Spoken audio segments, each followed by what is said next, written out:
to Business Weekly podcast. My name is Herbert Jarare, editor of Business Weekly.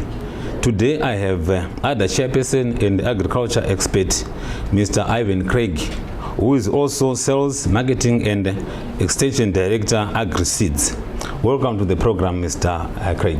Thank you, Mr. Jarara, and viewers, how are you? Yes.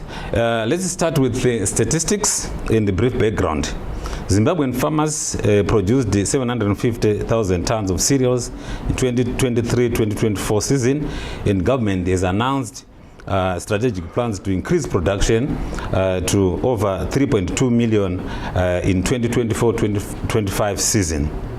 The 2023-2024 tobacco production season was also marked by challenges due to El Nino-induced drought, but the season is still considered a success as 231 million kgs were produced, although it was 20% lower than prior year. This earned the country US 792 million compared to 895 million, which was earned the previous year. Again, Zimbabwe's agriculture sector, the horticulture sector, is also on the rise, with the 2023-2024 season recording 13% increase in annual horticulture production. So to kickstart our discussion, Mr. Craig, people were overjoyed by reports that the country was going to experience La Nina phenomenon that is associated with reasonable amounts of rains given where we are today. What is happening, and may you give farmers some advice? Yes, I don't want to give advice, but I want to give them comfort. Yeah, La Nina, it was forecast, and we are all excited about the La Nina story or the forecast. You find that it is a relief after coming from a dry season. So there is news going around that La Nina is reversing.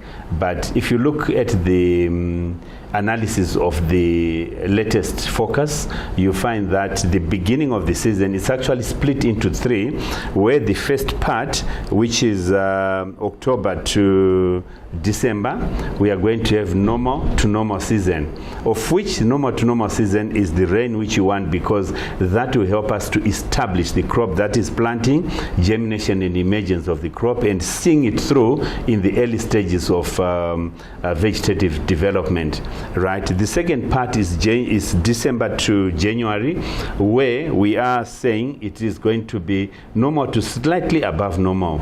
And then the last part is January to April. We can say end of March into April. That one is going to be normal to above normal.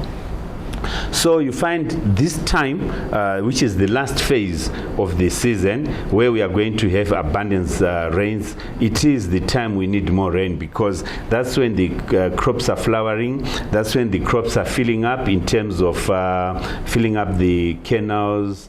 If it's maize, the bean, if it's beans, the mbambaira, if it's sweet potatoes, and all the Irish potatoes. So that's the time we need that kind of rain. So it is actually coming in stages which the crops actually prefer in terms of their development. So it is going to be a good season, and what I urge farmers is as soon as you get enough rains and it is the time to plant in your respective ecological regions, would say please go ahead and plant according to the history of your area, what you have been doing. And that way you find you'll be able to achieve. And what we don't want is farmers to be overzealous to say, oh, it's going to be a normal season or above normal season, therefore let me plant what I've seen in ecological region 1 and yet you're in ecological region 3.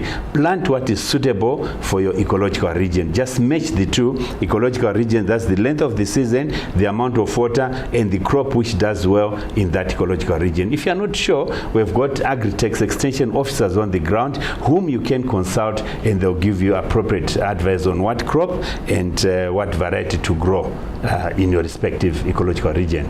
Okay. Thank you very much, Mr. Craig. Maybe would you comment on the state of input supply, looking at seeds, our fertilizers, and other critical inputs that are needed to ensure a successful farming season? Yes, let me begin by thanking our President, His Excellency Dr. Idi Mnangagwa, for availing the inputs to farmers on time.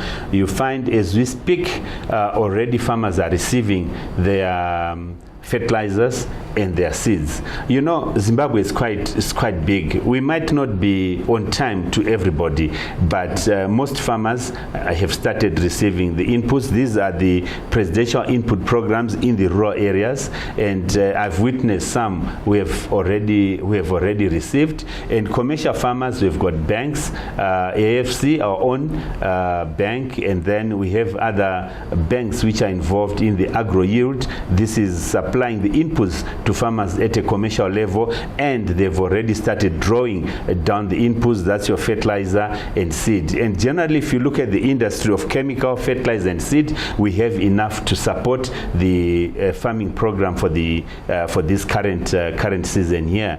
And what I want to urge farmers, or the good thing which came up with the program, is to match the right crop for the 7 ecological regions we have in Zimbabwe, because it's pointless for a person to grow a crop which does not perform to their maximum potential in their respective ecological region. So that one is very important, and Agri-Tex is playing an important role in making sure that people get the right crop and the right variety for their ecological region for maximum production.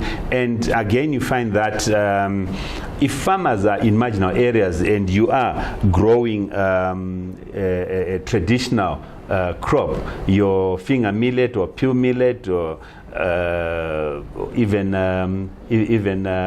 cowpeas, you find that GMB is ready to do a direct swap, where you take your bag of pew millet, they give you a bag of maize. So there is no really need of saying I need to grow maize because I want sadza from maize meal, you see. So we are also saying to farmers, if you want to grow your maize as a staple food crop, do it on one plot and make sure that you practice your Pfumvudza to the last dot, just because if you do it properly, you'll be in a position to harvest, of which you find the Pfumvudza is coming up with the PIP is coming up with Pfumvudza support, where we are saying if you dig up your hose and you put everything in place, that's your passport to getting inputs to go into farming. If you don't have hose, it means you haven't prepared, therefore you don't deserve to get inputs. So you find majority of the farmers, over 2.5 million, they've dug the hose already, and some have already planted. I was in Buhera, I was in Maosekwa, and Mkarakate. Their maize has come out already and is doing well. So really, yeah, we are saying the inputs are there and farmers are receiving, and some have already planted, and we are seeing the results. Yeah, wonderful. So yeah, on your marketing, on your opening remarks, you said you wanted to give farmers hope, but we continue receiving poor rains. Last season was bad, and this season again there is talk that yeah, we might have a poor rains in some areas. So my question is, what should the following institutions do to ensure that we have got food security at household and the national level? The first institution being government, what should you do? Then farmers, input suppliers, and research institutes. Yes, let me start with research. Research, you know, with the climate change, with research is we need our breeders, we need our researchers to come up with resilient crops, right? We are looking at the whole value chain. We are looking at maize, sorghum, the millets, the cowpeas, these are pulses and all that.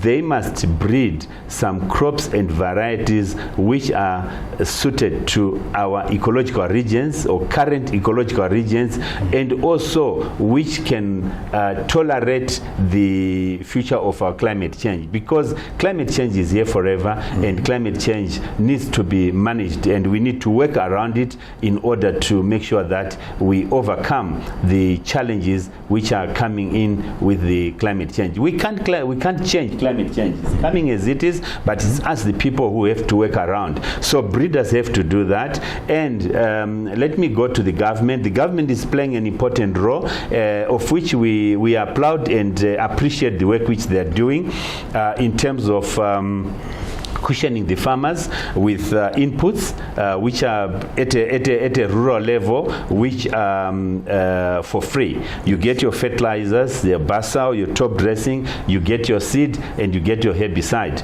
just for free, to make sure that you grow a crop for household food security and for national food security. So you find that while the government is doing that, they are not just giving the inputs, they are also supplying the extension support through Agritech, to say there are extension officers whom you don't pay, is the government which is paying, right, to support you technically on the ground, so that at least your crop will perform.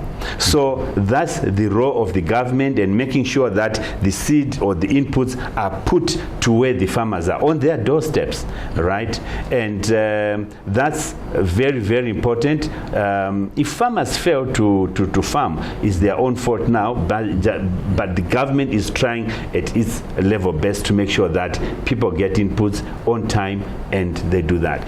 As a farmer, I want to begin by saying, to support and appreciate the government effort, let's also be seen doing our own, right? Whereby the inputs have delayed to come a bit, be found somewhere with the government inputs. Where you've got your plots, you've got your maize already germinating, you're getting inputs and your maize is already germinating. You are actually complementing what the government is doing. You don't just sit and wait to say, I'm waiting for the government inputs. Whenever they come, that's whenever I'm going to plant. No. Let's all be seen complementing what the government is doing, because what government is doing is only supporting and complementing you, the farmer.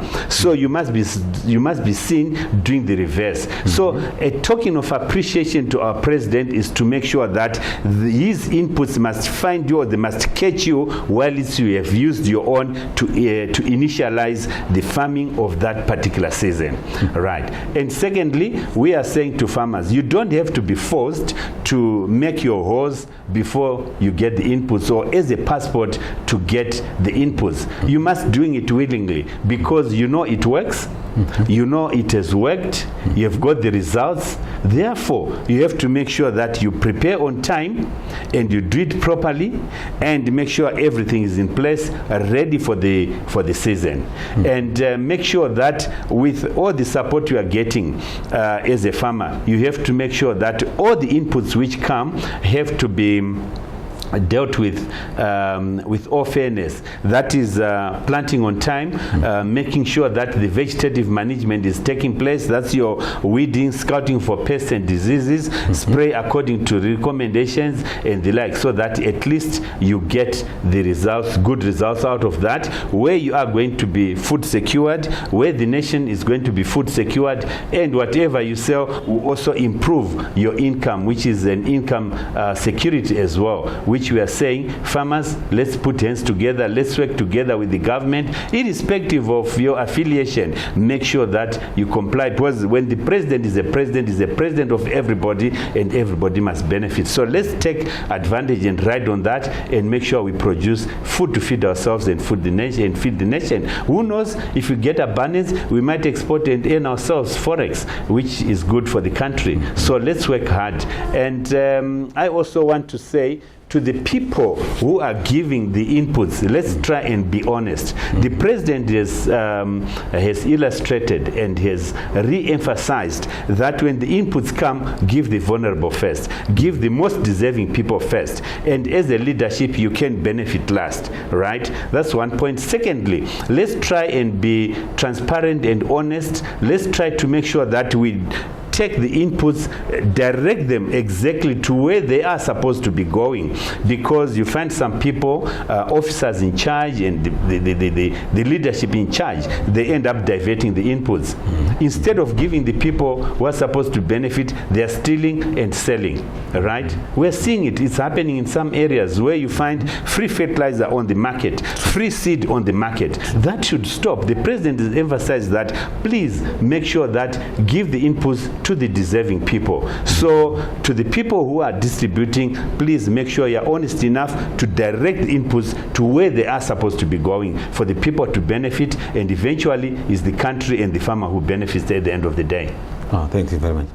Yeah, if we look at wheat production, we are expecting about 560,000 metric tons. And if the same amount of support given to wheat is also accorded to other crops, where do you think we can get as a country? We can go far. We can even export and become the bread basket of the world, because I can't say of Africa or SADC, just because if you look at what we are producing today, go to Asia, go to China, go to Dubai, America, UK, you find our farm produce is found in those countries. So yes, diversification plays an important role. Firstly, it helps in the managing the soil itself, because where you rotate, it means you are maintaining the good status and good health of our soils. So that's for starters. And secondly, you find that nutritionally it is very good for us to have a well-balanced nutrition. So that also comes from diversification. And then later on, when we are now producing all these different types of agricultural produce and crops, we are actually satisfying a local market, and we are also exporting in the region as well as abroad. So really, this is a very good a very good move, where we are also going to spread the risk. Where you've got different crops, it means that this crop requires different temperatures, different heat units, different rainfall, amount of rain, right? So with all this, you find that this diversification it's a broader way of approaching successful agriculture, because we are spreading the conditions basing on what we have around us. Okay, thank you. Yeah, if you look at production in Zimbabwe, yes, farmers can produce a lot, but when it comes to marketing, it becomes a different story. Some farmers produce crops that they don't even know where they are going to be sold. So in terms of supporting farmers with the marketing of crops, are we doing enough as a country? Yes, we are doing enough, but farmers sometimes they become adamant, and sometimes farmers become very stubborn, in the sense that you find a farmer without consulting, without doing any market survey, they grow cabbage, right? You haven't done any groundwork to say, who is going to buy my cabbage at what price? Who's going to buy my carrots at what price? So farmers just grow just because they've seen their neighbor growing that same crop, so they just follow suit. You know, with a farmer, we advise farmers to make sure they go to the market. Not only local market, it can even be export market. Do your market survey. What is required there? At what price and at what time of the year, right? And then you go in and grow. And you are growing a crop for the market, not you growing the crop which you try and look for the market. So whatever the market wants is what you grow. So that's the first thing where farmers actually make a mistake. A few weeks ago, we had a problem with cabbage at Mbare, whereby cabbage was going for $1 for 12. It's unheard of. Where is the farmer going to get his money back? Nowhere, because that's a total loss and it's unacceptable. So farmers working there hand in hand with their extension officers on the ground, they need to consult. But the government again have put AMA in place to help on the marketing of this produce here, whereby AMA, their role is to identify the markets of different crops and viable prices for the produce, right? So if farmers work in hand with the extension officers on the ground, and the extension officers will work hand in hand with AMA, they will be in a position to identify which crops to grow in which areas, at what, you know, when I say size, this is the market, what the market requires, because the market has got its own standard requirements to say an onion mustn't be too big, it must be this size. Potato, we want a table potato, not a chips potato. Sweet potato, which variety? They want yellow or orange the sweet potato, not the white. So all these trains AMA have, which they feed into Agri-Tex, and Agri-Tex officers will feed to the farmer to say, hey, they want butternut, they want sweet potato, they want Irish potato, they want this. So you are now producing for an organized market and knowing the price already. This actually will solve a problem where farmers are supposed to produce a crop and have nowhere to sell it. Because if you were a buyer, you'd come and have a look, said, oh, your cabbage is expensive, oh, look at the heads, and then you go away. You've created an anxiety to that farmer to say, oh, that's the only buyer who came in, this is what he's offering. The next thing you have given him your back and you have gone. The next thing they are following a call, say, you wanted that cabbage at this, anyway, instead of $4 for $5, I'm charging now $1 for $10. It's a giveaway price, because they're desperate, they have no choice, they just want the stuff to go. But again, we are saying to farmers, don't be too desperate to want money. Try and value add. If that cabbage was too much and the market, there's a glut in the market, we can value add, dry up that cabbage, put it in a bag, store it in a safe place where it's cool, dry, well raised, under a shade. Keep it there 3, 4, 5, even 6 months, 12 months, keep it there. You find a market which will give your money back. So value addition is another thing which we need to educate farmers on. When the market is, when there's a glut in the market there on potatoes, value add. When there's a glut on the mangoes, do mango chutney, do mango jam, do mango paste, do mango things, so which you can bottle up, put in the corner, and you've bottled your money and you've kept it safe, right? Same applies to your cucumber. Yeah, don't be frightened to say there's too much cucumber on the market. Start when it's small. Value add is gherkins, right? And then bottle it up, bottle your money, put it in the corner, sell when there's demand.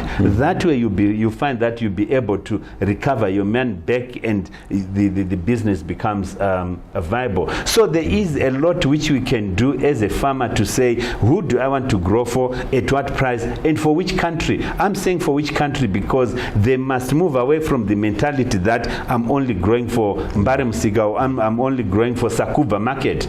Yeah, no, it must be for everybody. And look not only where you're coming from, look beyond, so that at least you grow for everybody. Yeah, that's good. It reminds me of what another farmer I spoke to last time said.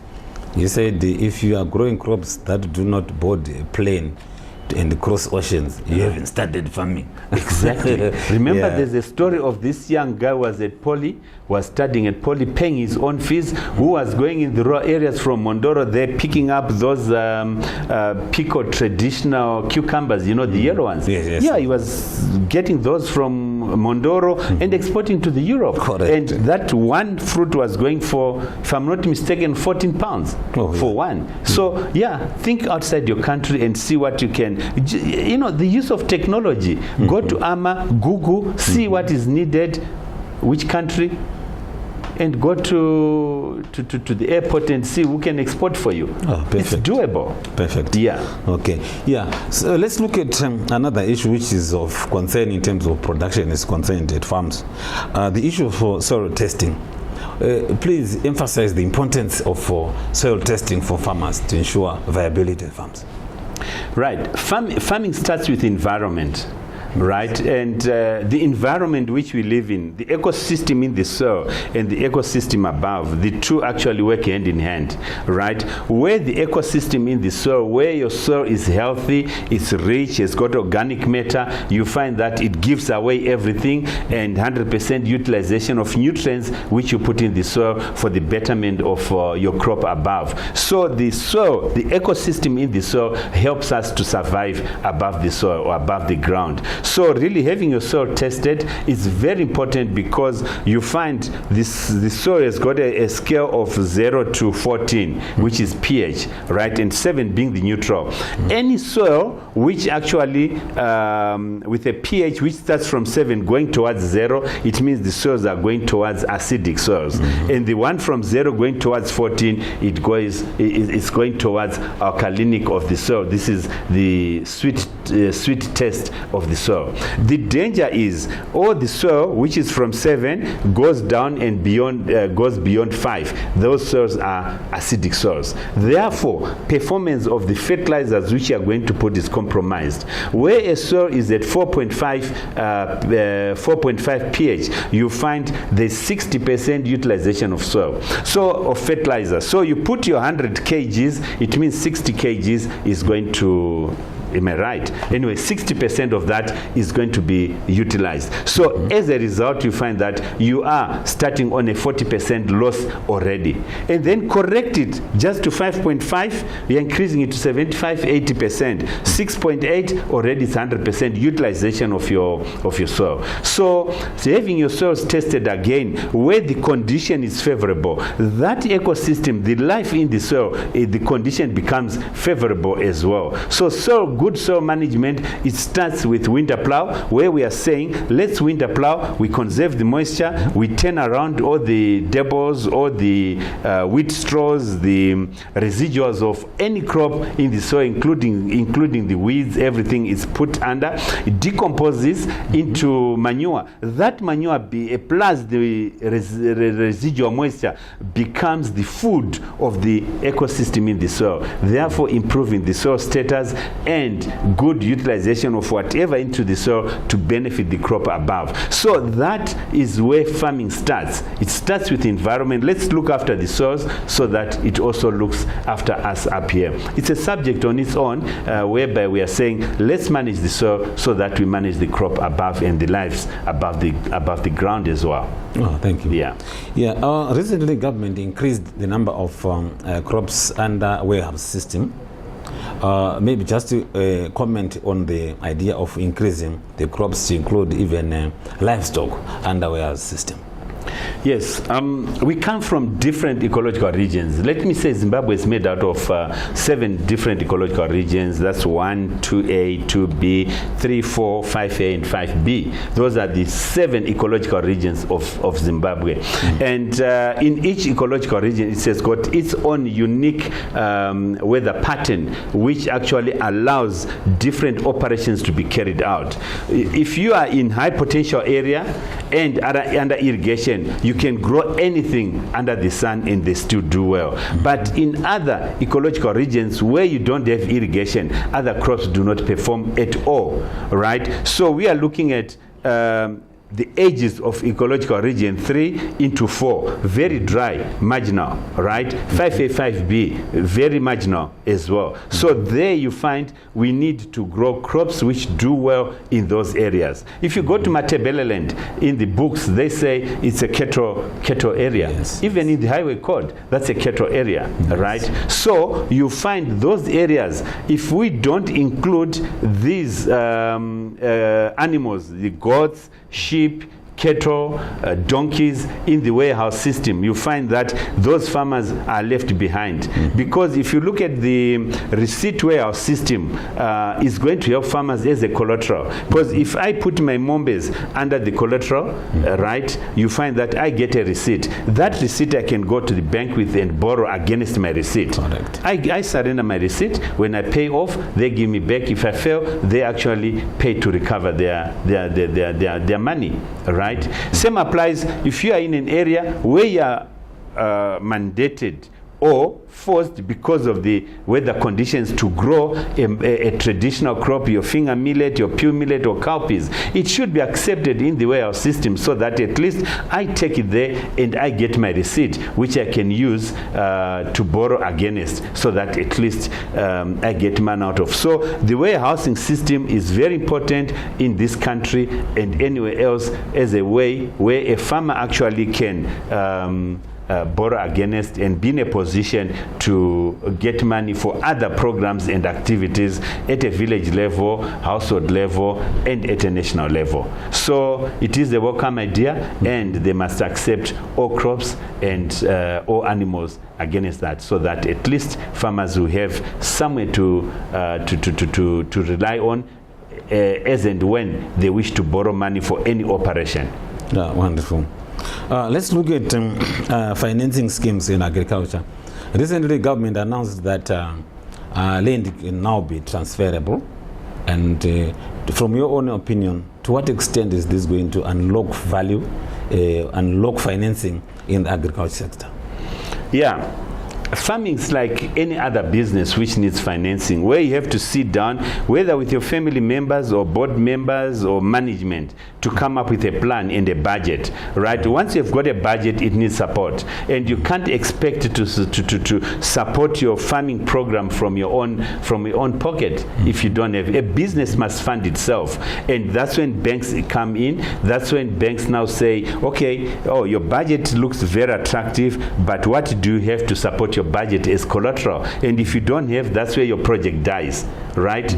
We want where actually there is a proposal and a budget. At the end of the say, your operational capital is so much, the bank should be in a position to fund that project, so that at least you are in a position to operate and make money and pay back. But the coming in of the new land issue, you find that it will help the banks to say, okay, you have this letter or whatever form of guarantee is going to come out of land. It must be bankable, so that at least farmers can borrow against those papers, where they can say, if you default, usually they don't take the land. They put judicial management to manage on your land, to make money to pay off the debt, and then they give you back your land. So it is a good thing, and it doesn't mean that once you default, you lose your land. No, you still get your money,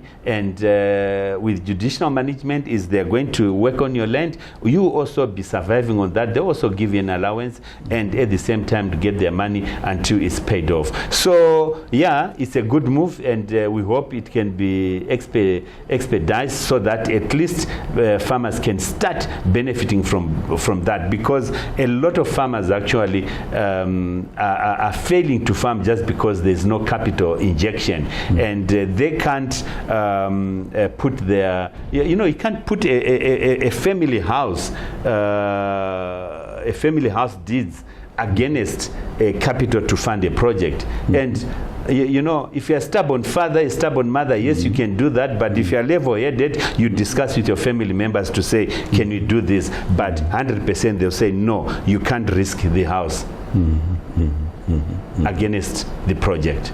Yeah. So really, we are saying this is a very good move. Welcome. Let's move on with it, so that at least we can capitalize our farming businesses. Okay.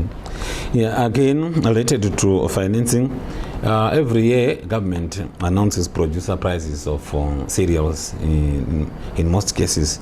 Now the question is, to what extent does this practice encourage or discourage private sector financing of agriculture? I would say it encourages, just because where there is a producer price announced before you plan, that helps you to plan on making a choice on which crop to grow and how to grow it, so that you achieve the maximum yield in order to make the money which is in your budget. All right. So in this case, we are saying to the farmer, listen to what the government is offering, and in most cases the prices which are offered by the government, which is your GMB,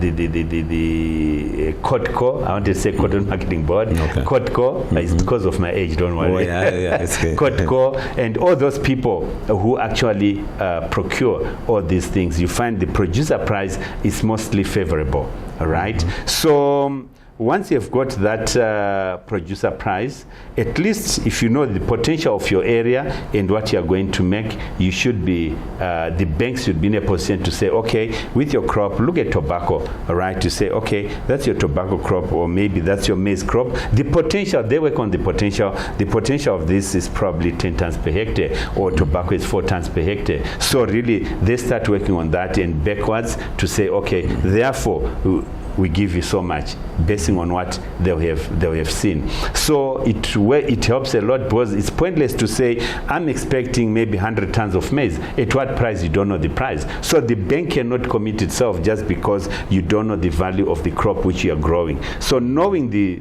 value beforehand helps the farmer and the banks to make a decision on how much to advance you. Right. But I also want to say to farmers, money is not in the producer price. The government might say, okay, we are paying 1,000 tons dollars per hectare, per ton of maize. Right?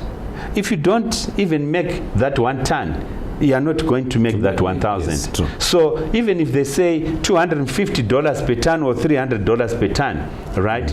It's the volumes. How much are you going to produce or to harvest out of your crop? That's where the money is. The money is on the output. How much have you produced per hectare? That's where the money is. If you get 12 tons per hectare and it's 400, good monies, right? At the same producer price, one makes 3 tons. You find that that person is 4 times less than the one who was making the 12 tons. So really, the farmers have to understand that the producer price is not the one which brings money on the farm or in your business, but it's the potential of your area. Maximize on the potential of your area. You are in high potential area where actually the potential is 14 tons per hectare. Put a crop which gives you 14 tons. You're in an area which gives you 7 tons per hectare. Put a crop which gives you 7 tons per hectare. Once you achieve those marks, it means that's money coming in. Yeah, that's perfect. That's perfect. Now let's look at the tobacco sector, which some say is the largest foreign currency earner for the country. But if you look at the financing of tobacco, which is cherished as one of the most successful when it comes to private sector participation is concerned, there are issues of this money not benefiting the local producer, because they are like used as conduits just to make money for contractors. So as a government or as a country, what should be done to make sure that our local tobacco farmers, they also enjoy the proceeds of the crop? You know, we can't do much until we start value addition. Let's bring the machinery. Let's bring the technology in the country and start value adding, so that we export finished goods. That way we'll be able to benefit to the last cent. Otherwise, before we do that, we still have to make sure we produce raw tobacco, sell it, goes out, they make their own money. We can't control that. The only way to do it, let's bring the machinery and technology in the country, we value add. If it's the nicotine we're extracting, if there's something else, we can use the leaves, the ribs, let's do that so that we maximize on every part of the tobacco, even the stock in other countries. China, they're getting the whole thing, the stock, the leaves, everything, right? Let's do that and also make that money in the country and export as finished good. That way, we'll be able to benefit right to the last the value of our tobacco. Yeah, it's very difficult because we can't control it, because we are not value adding. There are few who are value adding, making cigarettes, making cigars, you know, coming up with medicine out of it. Because tobacco, actually, there are medicinal properties in it. Let's extract them and benefit our people and export finished things. So I also say it's a challenge to the farmers as well, not the government. It's also a challenge to the farmers that let's do a study, see what we can get, the byproducts of tobacco, what is it that we get out of tobacco, and if it's machinery, let's try and get that machinery in here. Start very small. I know of a lady, she was growing curry and turmeric and ginger. She imported a very small machine from China for $600 landed here. Okay. Now she's processing ginger, curry, turmeric, packing and selling, value adding. So that's what we want farmers to try and do. Be experimental, spend a bit of money to experiment, and from there you can grow big, you know. No, that's fine. Yeah, we are drawing to the end of the discussion, but there are two important issues that maybe I want to ask you. You are in the seed sector, and recently there were reports that some seed suppliers were having difficulties in being paid, and reports were actually saying they are owed about 300 million by government. Can you confirm on the first place, and then to what extent does it also affect seed production moving into the future if people take that long without being paid? Yes. Input companies, not only seed, input companies are owed by the government, but I cannot confirm the figures. But the impact is a negative impact to the industry, just because industry need working capital, where you need to capitalize your business, you need to improve your machinery, you need to get bags, you need to pay labor, you need to pay the farmer, especially for seed. The farmer who's growing the seed for you and coming, he's a farmer, right? He wants that money to continue with farming programs as a business. But if we are not paid, there's no way we are going to pay that farmer. That's another way. So it's also cascading down to the producer of the seed. We need to pay the labor. We need to get the bags, the dye, the chemicals, the pesticides, the fungicides. We do that. We need to pay the transporters bringing the seed to the warehouse. We need to pay the transporter who's taking the seed from the warehouse to GMB depots, where the seed is going to be distributed. So really, it is important for the government to understand that, you know, as an industry where the people are supporting the input programs, it's also important and fair for them to also make sure that they honor the debt, so that the industry keeps moving for the benefit of the farmer and the nation at large. No, that's perfect. Let's come to ADA, that you chair. ADA owns vast swaths of land in Zimbabwe.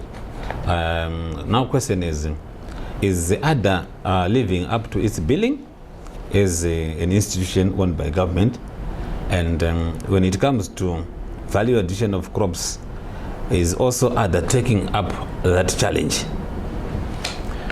Right. ADA, yes, I agree. We own a vast piece of land in the country, and you find most of it is being utilized. And I wanted to say under operations is being utilized. We've got some farms where we've got partnership with other stakeholders, where we are producing cereals, where we are doing horticulture, fisheries, and other projects. So we are being fair on that.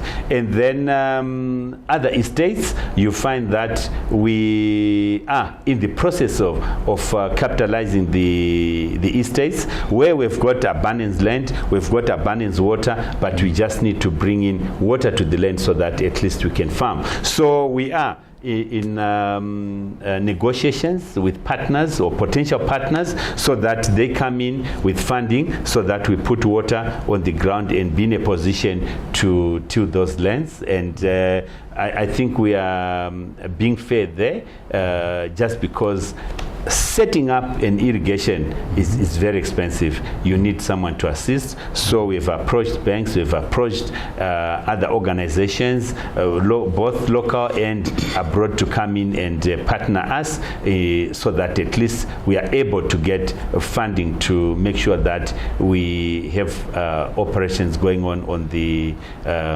estates. And then you find we've got other projects which we are working on, the VBUs, Village Business Units, where we are establishing a 1 hectare village business unit, where we are saying if to the village, when you have this business unit here, it doesn't end there. Be outgrowers of this business unit, where AMA is going to secure the markets for whatever the business unit and the people around produce, so that we export. We've got DDPs, those dairy development projects, where we are encouraging the production production of milk. We still require a lot of milk in Zimbabwe. We are in short supply. We still need quite a lot of milk. So the DDPs, 19 of them, are going to play an important role. Some are functional, but we need to improve the output of the milk, and also some are not yet functional. We need to make sure that they are functional, and the people around these DDPs should be in a position to produce milk to feed into this, which we feed to the nation as well. And value addition also, yes, playing an important role there, where we are saying with the milk, just value add as much as you can. That's the yogurts, pasteurized milk, and cheeses, and all that. And irrigation schemes, we are also playing an important role in the irrigation schemes, where we, out of the 460 irrigation schemes, about 90% of them are functional, and the communities are benefiting from the business units which are established from the irrigation schemes. So what we are doing is bring business sense into irrigation schemes, where a farmer used to grow carrots, tomato, this one grows onions, that one grows reb, that one tsunga. No, it's a uniform crop per scheme, so that at least when you're looking for market, when you're looking for inputs, you find that where you work as a team and as a group, you find you always get favors in terms of discounts, deliveries, and also the market. It's easier for one to come with a gonyet just to pick up one produce from one irrigation scheme, and then off it goes. So I think as ADA, we are trying our level best to make sure that we maximize all the pieces of land, and we are also making sure that with the mandate we have, we are also in line with our mandate, basically of producing the cereal to contribute to our the grain, the National Grain Reserve. We have a target of it used to be 500,000. It has moved to 840,000, of which we can achieve that through our joint venture with the commercial farmers. We have got irrigation for maize, and those under dryland, we are encouraging the production under joint venture of traditional grains, in particular sorghum. Also the fuel issue, national fuel security through our plant in Chisumbanje there, and also the seed security through our seed division, that's other seeds. And yeah, so I think on the mandate we are in line, and we are achieving all our mandates. No, that's fine. Maybe your parting shots to the viewers, Mr. Craig. Right. You know, farming is not a hobby, even if it becomes a hobby, but whatever you play with in the field as a hobby, it ends up on your table in the house, be it a small garden or what, right? And from a garden right up to a commercial, large commercial farm. Let's all be serious. Let's take farming as a business, because that small garden, you also sell a few bundles and you make your $10, $5 per day, which goes into your